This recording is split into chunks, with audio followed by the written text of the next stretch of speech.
Let's have a look at these attacks then, because Tadej Pogacar, one of the only riders I've ever seen attack on the Cipressa that far out. Well, I say that far out, it's only 26k to go, but still, in Milan-San Remo after 250 k's of racing. This is the Cipressa that they're on now, and they came in with a plan, UAE, to dominate right from the front as soon as he got in there. But this is the interesting part. On this bit here, you've got Tim Wellens, so he rode straight away right from the front. But if I just pause it coming out of this corner here, there is Tadej Pogacar. So you can see how far back he was, ill-positioned. He had Tim Wellens up at the front, and then he had Johnny Narvaez right behind him, about 4 or 5 back, so not in a good position at all. Tim Wellens rode on for about another 400 or 500 metres. I'm just going to fast forward this until that corner. So that was his job done.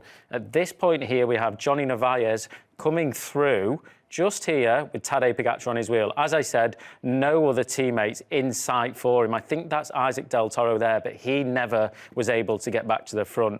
Narvaez up the tempo once again, trying to deliver Pogacar as fast as possible to that ultimate attack. But you can just see already how much everyone's on the limit. No other riders really moving up and just hanging on to whatever they can be. You can see Julian Alaphilippe about 5 back, just out the saddle. The last acceleration from here from Narvaez, and this was it. 24.7 k's to go, 3 kilometres before the top. Pogacar was full gas. Filippo Ganna on his wheel.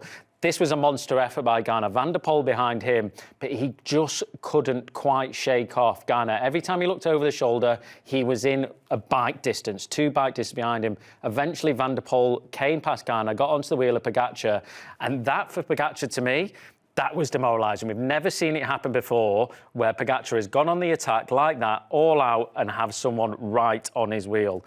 After that, if we fast forward, we have the Poggio. This is where it normally all kicks off, but we came in here, 9k to go, 45 seconds, and Tadej came in a perfect situation, right from the bottom, wanting to make it hard. But I just want to highlight this little move here. Van der Poel on the front, as we can see, but he moves across to the left-hand side of the road. The shortest way around this corner is on the inside. Tadej's at the bottom. Van der Poel will know that he has to go early. He has to make it hard from the start of this climb. So look what Van der Poel does. A look over the shoulder almost immediately to get onto the climb, and he's in full vision already. So Van der Poel making sure he can see it, respond to it immediately, and just get right on that wheel. Just try take the morale out of Tadej Pogacar, because every time he looks over his shoulder, he's going to see a Van der Poel there, just waiting, waiting, waiting. This carried on all the way up the climb, distancing Ganna, who Ganna was just waiting, not waiting patiently, but just riding right to his limit.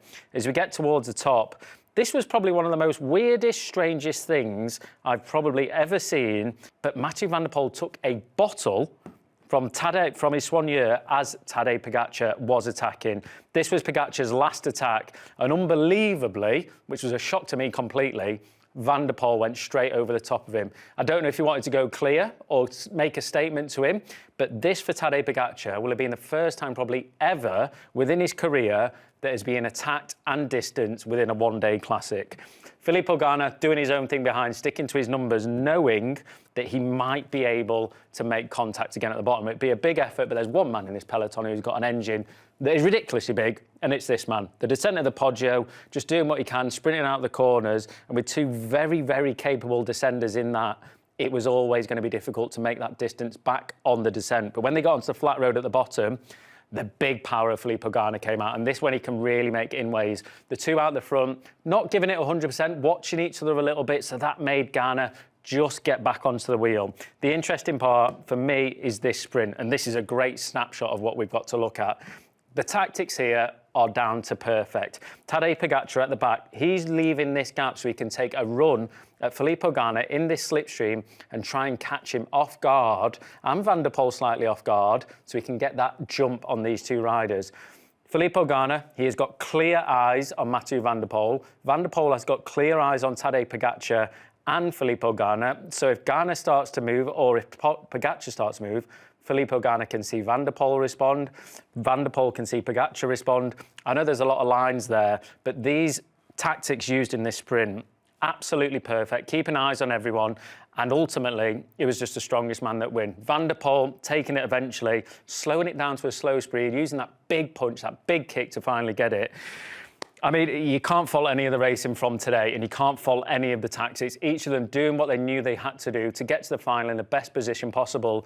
But I just feel like Van der Poel, is the master at one-day racing. There is no one better than him at performing when he needs to on one singular day. Absolutely amazing. And for me, it's like watching juniors race at the highest level, just attack, attack, attack, attack. But this is professional cycling at the highest game possible, and then a bit more.